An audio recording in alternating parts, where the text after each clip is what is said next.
Today, I'm going to do quick reviews of 6 whiskeys that either just came out or is about to come out to let you know after I find out if it's really good or not so good, to let you know if it's worth the money to buy a bottle. Or some of these are really hard to find, worth your time to actually find it.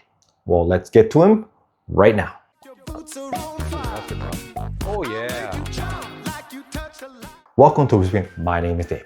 As always, I'm going to do a short description of the whiskey before I reveal it. And some people have been having a lot of fun guessing the bottle before the review. So let me know in the comments if you were able to guess some of these correctly. And the first whiskey, well, let me ask you a question. What comes to mind when you think of Canada? For me, it's been hockey, maple syrup, and maybe in terms of whiskeys, Crown Royal. So it's never been a big part of my life, but this brand has changed my mind on Canadian whiskeys as they blend them, finish them, and make it superb. The only problem with them has always been the price, but this one seems to be decently reasonable, at least for what it is. It's gonna be Balnorth Helldiver 2026, the last flight. So I believe the last of the Helldivers. And look at these stats. Its age is 16 to 25 years of whiskeys blended. It has 6 components as well that's finished and aged in different barrels. And it's just a lot of moving parts, a lot of crazy things to make this whiskey. And comes in at 124.2 proof. Now, with all this sounds great, but does it actually taste good? Because the price is $170. And if you join the lottery on the Found North website on, I believe it starts August 25th to the 27th, you do have to pay a $20 shipping fee if you're chosen in the lottery. So I consider that $190 plus tax.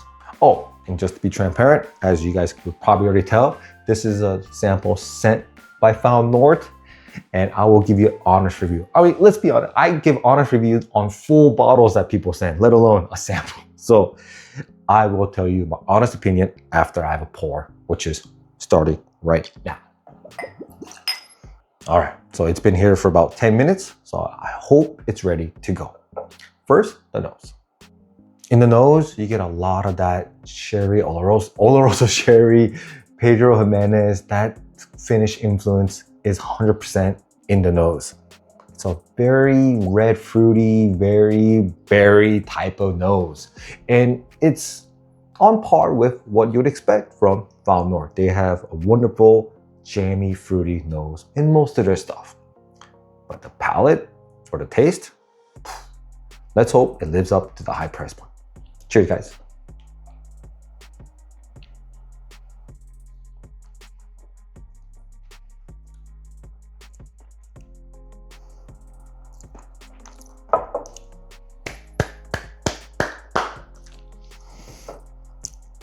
Oh, man.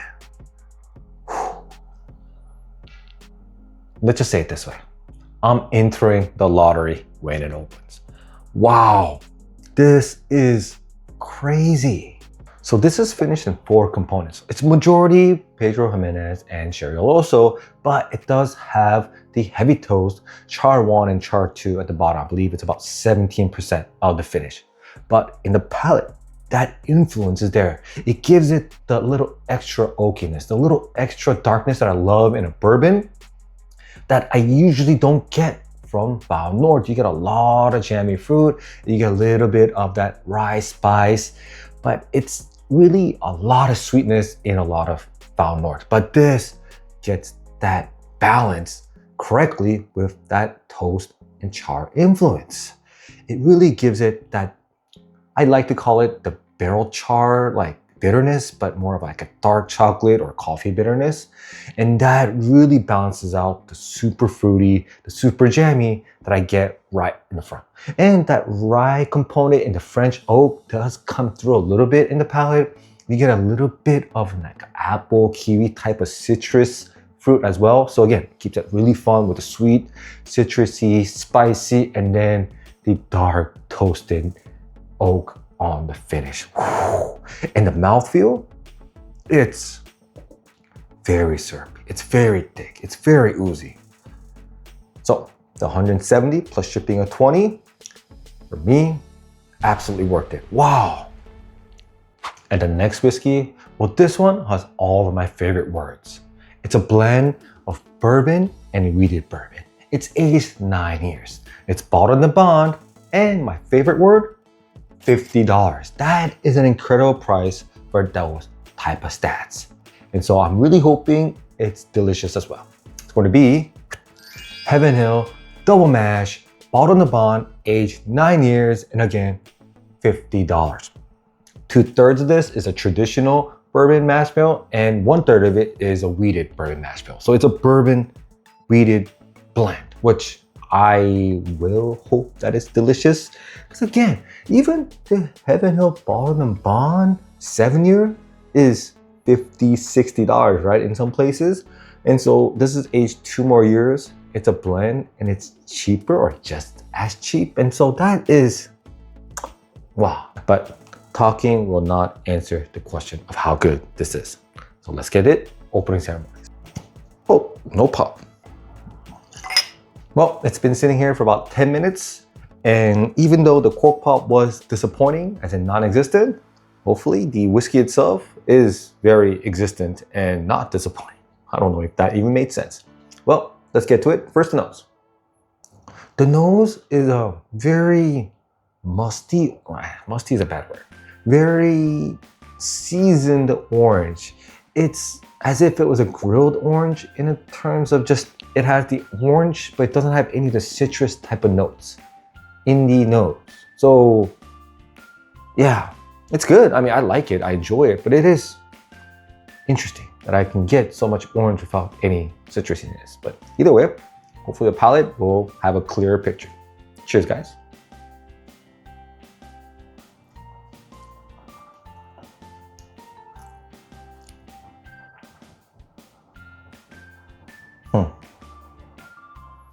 No, it's not clear.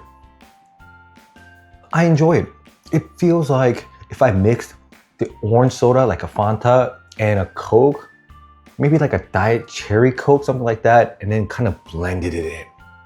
And it had that orange soda-ness, but also the cherry Coke-ness and the Diet aspartame feel. And it's just a mesh of a lot of flavors that goes on.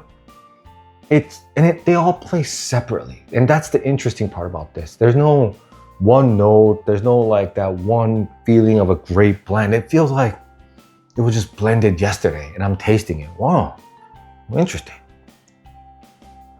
I had to give some thought into this. So off camera, I just kind of froze a little bit. I did cut all of it off because obviously that's not fun to just see me staring into nothing in darkness. Or not darkness, but whatever, the wall for, eons. There's just so many good whiskeys. But if you're a wheated bourbon fan, if you are a fan of Larceny, you're a fan of Heaven Hill's wheated profile, and you're a fan of the Heaven Hill bottled in the bond 7-year, this is definitely worth the $50. It's a nice, fun blend. Again, it's interesting that all the notes play separately. It feels like I drink like a wheated bourbon it feels like I'm drinking Larceny and then right after drinking the Heaven Hill bottled in the bond. It's different. You get all the flavors, but it's placed separately. But then in the finish, it kind of comes together and it's just enjoyable. Is it out of this world great? No, but for $50, that's not what you're expecting. And so there are really good bourbons these days. There are really good whiskeys, even barrel proof whiskeys at $50 these days if you find the right deals. And so I kind of had to contemplate, but it's too unique and too delicious to say it's not a buy. So if you were thinking about it and you like the wheated profile, this is for you. And the next two whiskeys, yes, they're two because they're from the same brand. They have been getting a little bit of controversy because they're changing up their labels and they're changing how they're numbering their series. And so a lot of people, most of the people are not a fan of it. Me, I'm kind of a fan and I'll tell you why. So it's gonna be Bardstown Discovery 2026 and Bardstown Lochs of Jura. The Discovery has got rid of the number series. So after 13, This technically is 14, but now they're going by years. And I'm actually a fan of that. If you think of barrel, right? Barrel batch 38 was their latest. That's just a little too high of a number. And if they continue to do this, it's gonna get there. And I'd rather have it by year. It's a lot easier to read. It's a lot easier to remember than, oh man, which one was better, batch 22 or batch 31? It's a little bit easier to say, hey, I think the year 2021 batch was better than the 2026 batch. And so that seems like that was a good change, especially if they are planning to do this for a long time and do it once a year. But these are very interesting because they kind of mirror the last two Distillery Reserve series, Mars and Cascada. I'll get to it when I get into these bottles. So the first one I'm going to review is the Lochs of Jura. I mentioned this kind of mirrors, not mirrors, but it's very similar to Mars. So Mars was a distillery only release that was a blend of bourbon and low-age Japanese single malts, which was a very interesting type of whiskey. But this one kind of plays into that, but in a different way.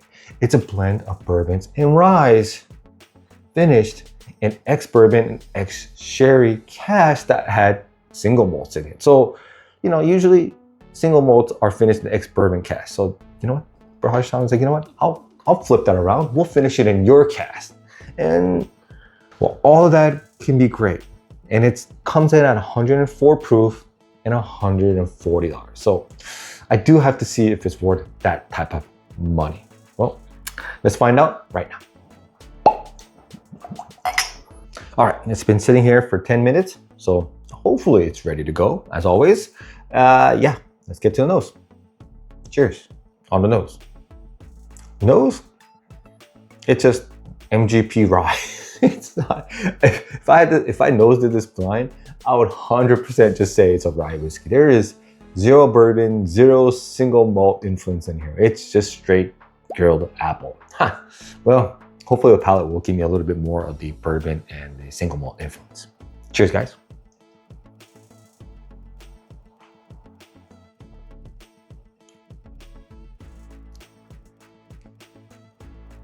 Yeah, a lot more influence. Definitely. So to be transparent, I forgot to mention this. Both of these bottles were sent by Bardstown for review. But as always, I'm going to be 100% arrow straight with you because my reputation is all I got. But after tasting this, it's great. You get zero single malt influence. I don't drink that many single malts, but I do have it from time to time. And I would notice it if it had a little bit of influence, just like the Mars. I think because the Mars was a blend of it, had a lot of the single malt influence. This, you actually get a little bit more of that ex-sherry influence than the single malt influence. And this was finished for 32 months in those ex-single malt casks. It feels like it was just double oaked for 32 months instead. Oh, I guess technically it is, but that single malt part is more of a, I don't want to say marketing because it was, but it definitely doesn't have any influence in this one. And it tastes a lot older than what the blend states, right? 11-year Indiana bourbon, 10-year Indiana rye, and a 12-year Kentucky bourbon. And I guess they don't add that 32 months or almost 3 years additionally in those second barrels. So if you think about it, it's a 14, 13, and almost 15-year bourbons and ryes. And that kind of makes sense. Now that kind of makes sense with the palate I'm getting. Yeah, I'm getting a very viscous, oily, thick feel. I get a lot of that dark chocolate, dark oak notes, along with that, again, the ex-sherry, a little bit more of that strawberry jamminess. And it's really nice. It's not very intense. It is very subtle, but the bourbon is very thick. It's kind of interesting how the feel of it feels like I'm gonna get a bunch of flavors, but then the actual flavors are very subtle and, very soft, but very delicious. Now, $140 is expensive. And that's the part that gets me. If this was, let's say $100, I would say it's a buy in a heartbeat. If this was $200, I would say it's do not buy in a heartbeat. So that $140 price point for what this is, again, the age statement is low-ish, but if you consider the 32 months, it gets higher. Oh, but 104 proof with this taste profile. I didn't want to like it, but it's a buy. If you like a good Borai, this is basically just a Borai double oak. I'm just gonna be honest. Don't even think about the single malt. It has almost zero influence. And now, as it opens up, as it changes a little bit, maybe the single malt profile will come through a little bit. But from the nose to the front to the finish, no single malt influence. So if you like Borais and you like that darker double oaked flavors, this is gonna be your jam. Now, let's move on to the Discovery 2026. This one's a little bit more interesting in considering that it's the exact same thing as the Cascada. So that's also bourbons finished in Garniana. Now, it feels like they played around with it a little bit because that one was finished for 10 months. And I think it had a little too much oak influence. It was a little too bitter. So this one is finished for 4 months, which, again, it's a lot less. And the age of the whiskeys is a little bit younger as well. 10-year Indiana, 11-year, and 7-year Kentucky. So it feels like they played around with it, and that was more the experimental one, while this one is the one they thought was perfected because they made it a Discovery release. Well, let's see if they were correct. All right, so this has been sitting for about additional 20 minutes. I opened these at the same time. So I'm pretty sure that's plenty of time for this to be as delicious as it can be. So first, the nose. The nose, traditional double oaked or toasted barrel finish, right? The breakfast, maple syrup, pancakes, all that great sweet breakfast nose. The nose, not much different, but hopefully the palate will make it where they perfected that Garniana, because the Discovery or the distillery one, it was good, but it wasn't amazing. Cheers, guys.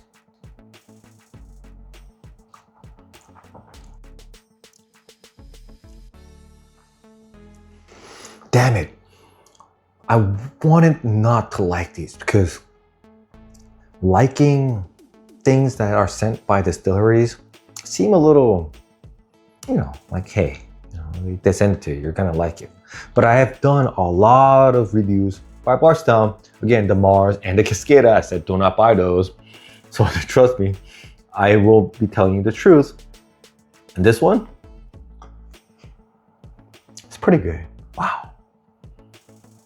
Now it makes sense. The Distillery series was more of a playground, more of an experimental series. They wanted to do it a little bit older, a little bit younger, finishing a little bit higher, a little bit lower, because this is done just right. Feels like you're drinking a cash strength or a much higher proof Woodford Reserve Double Oaked with a little bit of orange jam on top. You get that orange jamminess that really balances out that double oaked feel. Because some double oaks are just too sweet, are too oaky to a certain extent. But then that orange jamminess gives you the sweetness and the citrus to kind of cut through it, to make it a lot more interesting and balanced instead of just that one sweet note. And so that is a really good double oaked whiskey. But again, $140 is kind of expensive. Oh, Jesus. So I'll answer, actually, I'll do a bonus question. So obviously I'll let you know if this is worth $140 and if I only had to buy one, which one I would actually buy. Both I consider the same. Just like I said for this, I think if this was 100, it's an automatic buy. If this was 200, it's an automatic do not buy. At 140, I really enjoy it. I really think this is what a double oak should be. I really enjoy that fruit, the orange jam, because a lot of the barrel strength double oaks that you get either from Peerless or even the Logic Craig, those toasted, those single barrels, those have a very good sweet toastedness, but it doesn't really have a lot of fruit to kind of balance it out. And this has a ton of it. So I really do enjoy that. But $140 is expensive. Peerless double oaks these days are 80, 90 bucks. The Logic Craig toasted, the single barrel proofs are 100 bucks-ish. So you're talking about $30 to $40 more for this than those.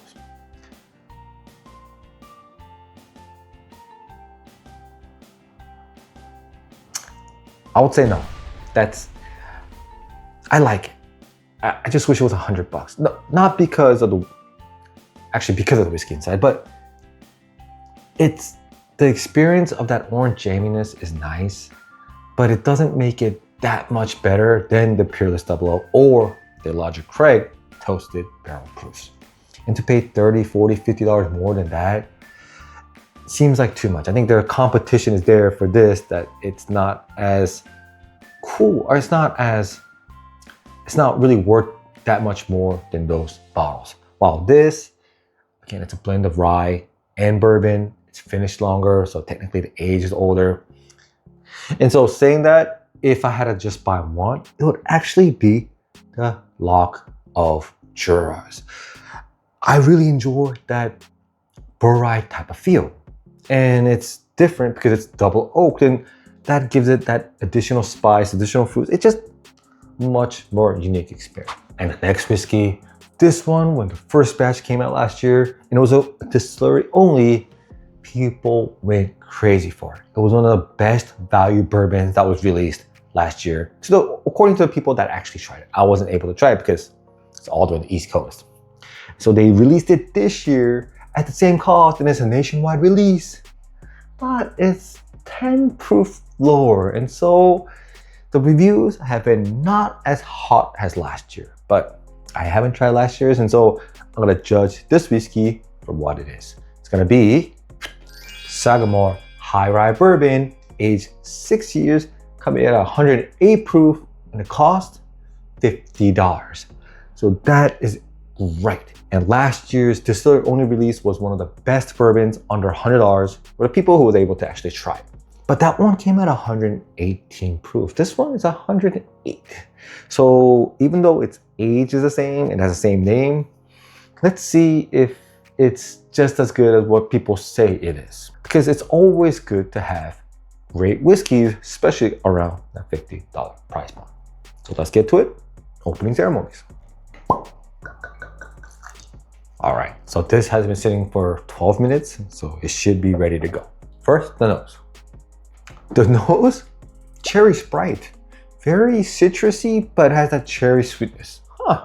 The nose is starting off pretty good. I like that cherry Sprite type of nose.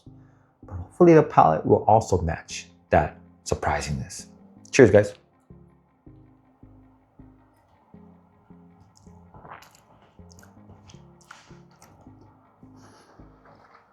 Ho, ho, ho.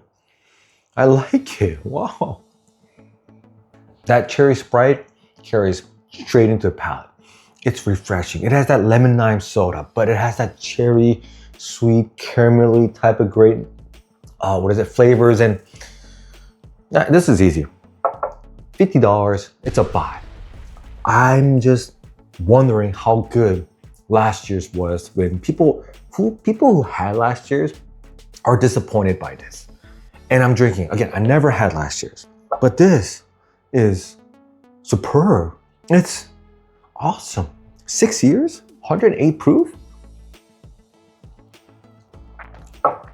I think the proof point, I would be able to guess, but I would definitely not say this is 6. If I had a blind, I would definitely guess it was closer to 9, 10, 11. It has that same type of that oaky sweetness. It's not over oaked. It's not, it doesn't taste something like that's 12 or 15, but yeah. Whatever Sagamore is doing with their stuff over there, keep on doing it. And especially for the price, keep on doing it. So the next whiskey is a Texas whiskey that is following the trend of colored corn, right? Blue corn, red corn, white corn, all these colored corns, which they do seem to make a difference. And so they've carried that on, or they've continued that trend. And a lot of people absolutely love it. And they say this proof point, because it's a bottled and bond at 100 proof, is the perfect proof point. So let's see how good this is.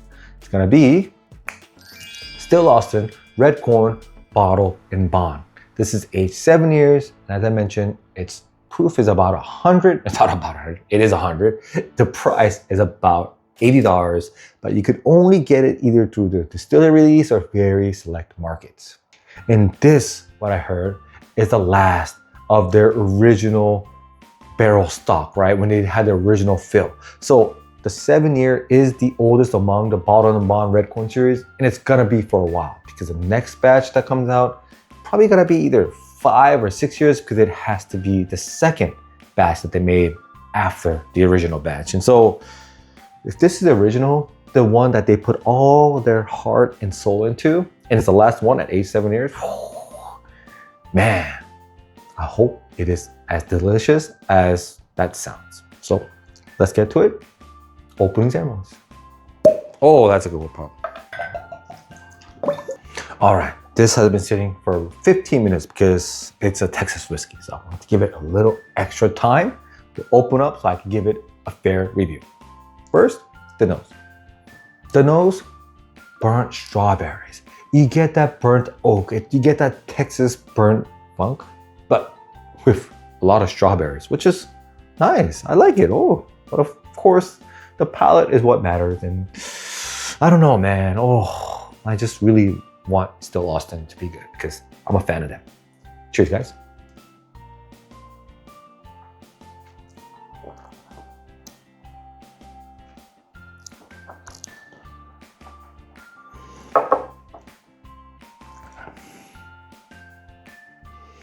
I could see why they say the 100 proof is the right proof for this.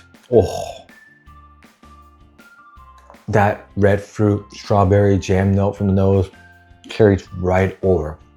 I absolutely love that note, especially in a Texas whiskey, because you get that Texas darkness. You get that coffee, dark chocolate type of notes, that burnt charred oak notes.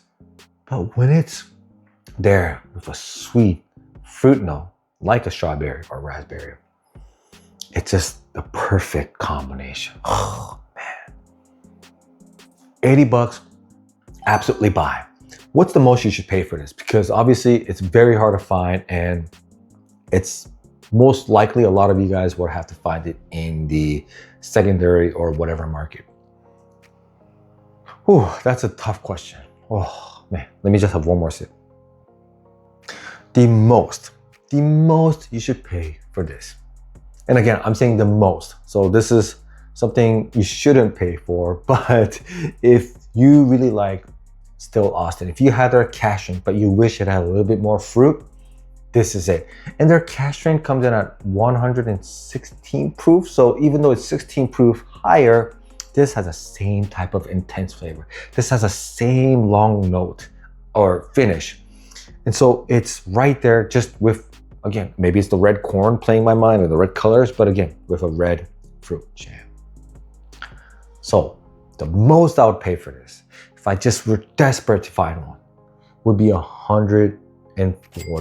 I think the $120 price point would be ideal if you couldn't find one, obviously at the distillery or in the limited markets. But if you had to pay $140, $150-ish, I don't think you're wasting your money. I think you're definitely getting your money's worth, especially these days. I know it's only 7 years, but again, 7 years Texas is a lot different than 7 years in Indiana or Kentucky. So the max 150, but ideally 120. But yeah, if it's the perfect situation would be like me, which I got it through a friend, $80. So that was quick reviews of 6 whiskeys that either came out or is about to come out. And let me know in the comments, which one is the one that you're gonna buy in the next couple of months, or are you not gonna buy any of these whiskeys? Thank you so much. I'll see you guys next time.